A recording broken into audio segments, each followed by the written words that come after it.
নিঃস্বার্থ ভালোবাসা, কলমে ও কণ্ঠে আমি শ্রী শ্যাম।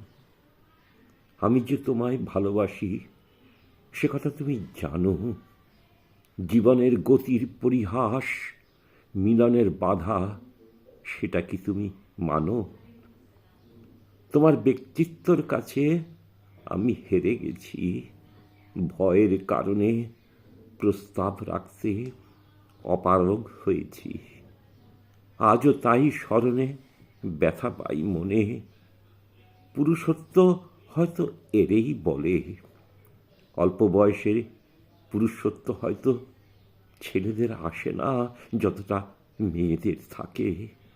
সেখানেই হয়তো পরাজয়ের আসল কারণ লুকিয়ে।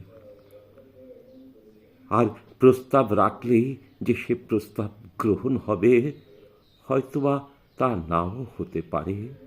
সেই লজ্জা সহ্য করার ক্ষমতা আমার ছিল না এক্কেবারে। তাই তো তোমায় হারিয়ে ফেলেছি একা নিঃসারে। নমস্কার।